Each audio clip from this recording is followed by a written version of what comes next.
அனைவருக்கும் வணக்கம். இன்னைக்கு நம்ம கிச்சனில் மட்டன் கோலா உருண்டை எப்படி பண்ணுறதுன்னு பார்க்கலாம். இது கொத்துக்கறியை வச்சு பண்ணுறது. இதில் ஹோட்டலில் வேறு மாதிரி பண்ணுவாங்க.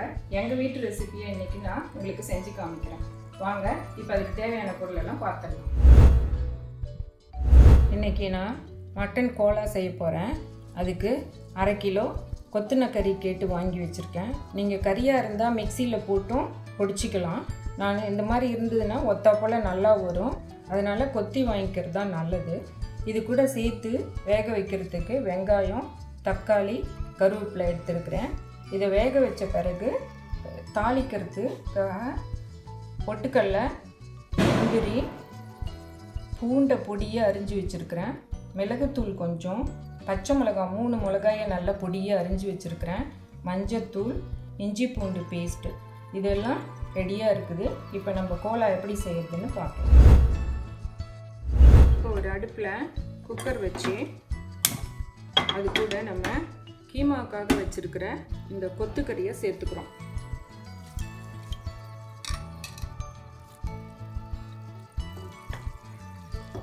இது கூட வேக வைக்கிறதுக்கு 1/2 டீஸ்பூன் மஞ்சத்தூள், 2 டீஸ்பூன் பூண்டு இஞ்சி பேஸ்ட்டு, ஒரு தக்காளி நறுக்கி வச்சுருக்கிறது,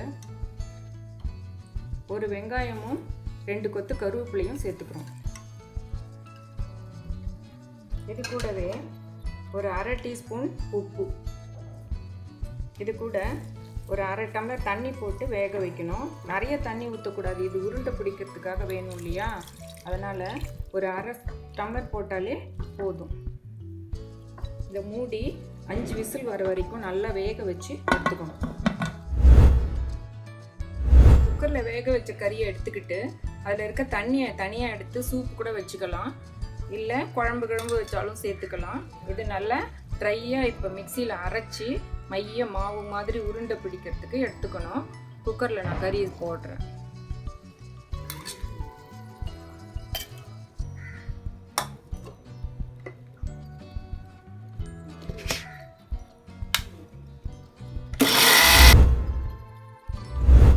அடுப்பில் ஒரு பாத்திரத்தை வச்சு 3 டீஸ்பூன் எண்ணெய் சேர்த்துக்கணும்.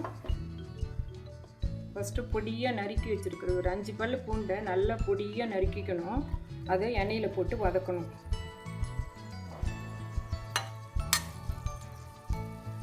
பூண்டு நல்லா பொடியாக இருந்தால் தான் சாப்பிடும்போது நல்லாயிருக்கும். பெருசாக இருந்தால் கடிக்கிறதுக்கு ரொம்ப ஒரு மாதிரி இருக்கும்.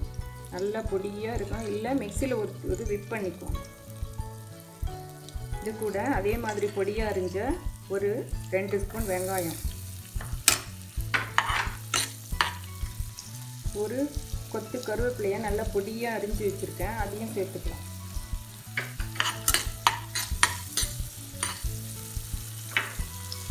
ஒரு டேபிள் ஸ்பூன் பொட்டுக்கடலை, அதே மாதிரி ஒரு டேபிள் ஸ்பூன் முந்திரி பயிரை பொடியாக நறுக்கி வச்சுருக்கேன்.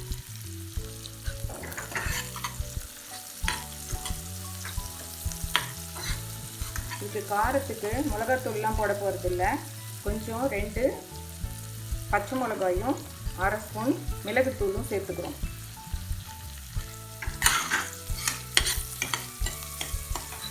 கொஞ்சம் மசாலாவுக்காக 1 டீஸ்பூன் தனியாத்தூளும் 1 டீஸ்பூன் கரம் மசாலாவும் சேர்க்குறோம். இதெல்லாம் நல்லா சேர்ந்து ஃப்ரை ஆனதும் நம்ம மிக்சியில் போட்டு வச்சு கறியை சேர்த்துக்கணும்.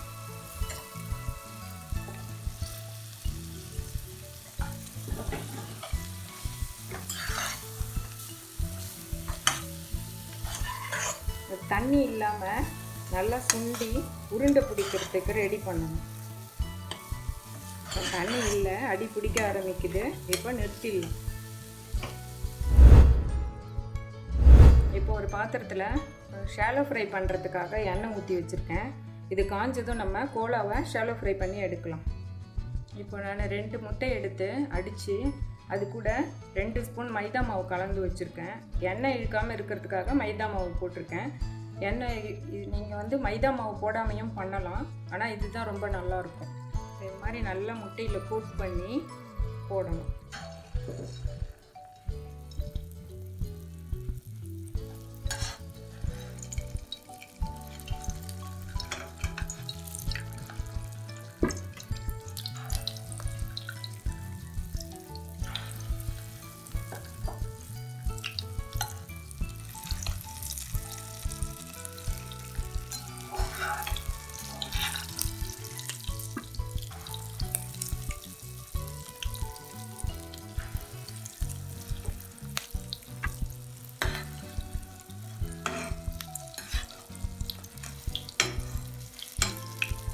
மாதிரி போட்டு எல்லாத்தையும் பொரிச்சு எடுக்கணும். ஒரே டைமில் நிறைய போடாதீங்க.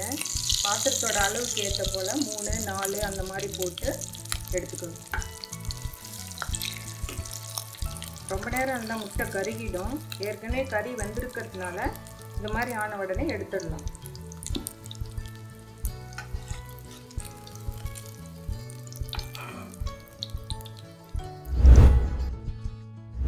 இப்போ நம்ம முன்னாடி கோலா உருண்டை போட்டோம் இல்லையா, அதே மாதிரியே எல்லாத்தையும் ப்ரிப்பேர் பண்ணிக்கிட்டு இது கூட 1 டீஸ்பூன் தேங்காயை மிக்சியில் இப்படி பொடி பண்ணி அதையும் சேர்த்துக்கிட்டு பொட்டுக்கடலை மாவு போட்டு வச்சுருக்கேன். பொட்டுக்கடலையை மிக்சியில் போட்டு இது வந்து ட்ரையாக இருக்கிறதுக்காக ஒரு 1 டேபிள் ஸ்பூன் அளவு சேர்த்து இதெல்லாம் நல்லா பிசைஞ்சு உருண்டையாக்கி எண்ணெயில் போட்டு எடுக்கணும். எல்லா ஹோட்டல்லையும் இது மாதிரி தான் செய்வாங்க. முட்டையில் நனைச்சி போடுறது எங்கள் வீட்டு ரெசிபி. இப்போ ஹோட்டலில் போடுறத நம்ம பொரிச்சு எடுக்கலாம். இப்போ நம்ம இந்த ஹோட்டல் ஸ்டைல் கோலா உருண்டையை பொரிச்சு எடுக்க போகிறோம். எண்ணெயில் போட்டு திருப்பி விட்டு விட்டு எடுக்கணும். எண்ணெய் ரொம்ப காயக்கூடாது, மீடியமாக வச்சுட்டு அப்பப்போ ஏற்றி இறக்கி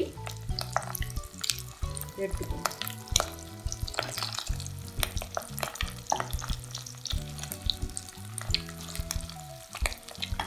உடஞ்சிடாமல் ஒன்று ஒன்றா பார்த்து திருப்பணும். வேகமாக திருப்பினா உடஞ்சி எண்ணெயில் பிரிஞ்சிடும் எல்லாமே. கொஞ்சம் தண்ணியாக இருக்கிற மாதிரி இருக்குது, உருண்டை பிடிக்க வரலன்னா இன்னும் கொஞ்சம் பொட்டுக்கடலை மாவு சேர்த்துக்கோங்க. சில பேர் ரவை சேர்ப்பாங்க, சில பேர் ப்ரெட்டை கூட சேர்த்து பண்ணுவாங்க. ஆனால் இந்த மாதிரி பண்ணும்போது தான் டேஸ்ட்டு நல்லாயிருக்கும். செவந்து வருது பார்த்தியா? அதனால் ஒவ்வொன்றா இப்படி திருப்பி விடுங்க, இல்லைன்னா ஒரே பக்கமே செவந்து விடும். இப்போ இந்த மாதிரி செவந்து இந்த கலர் வரும்பொழுது எடுத்துடணும். ஹோட்டல் ஸ்டைல் மட்டன் கோலாவும் எங்கள் வீட்டு ஸ்டைல் மட்டன் கோலாவும் ரெடி ஆகிடுச்சு. எங்கள் வீட்டில் பண்ணது முட்டையில் நனைச்சி போட்டது. இதை நீங்களும் உங்கள் வீட்டில் செஞ்சு பார்த்து எப்படி இருக்குன்னு சொல்லுங்கள். இந்த ரெசிபி உங்களுக்கு பிடிச்சிருந்தா லைக் பண்ணுங்கள், சேனலை சப்ஸ்கிரைப் பண்ணுங்கள். எப்பவும் சாப்பாடை ருசியாக அளவாக சாப்பிடுங்க.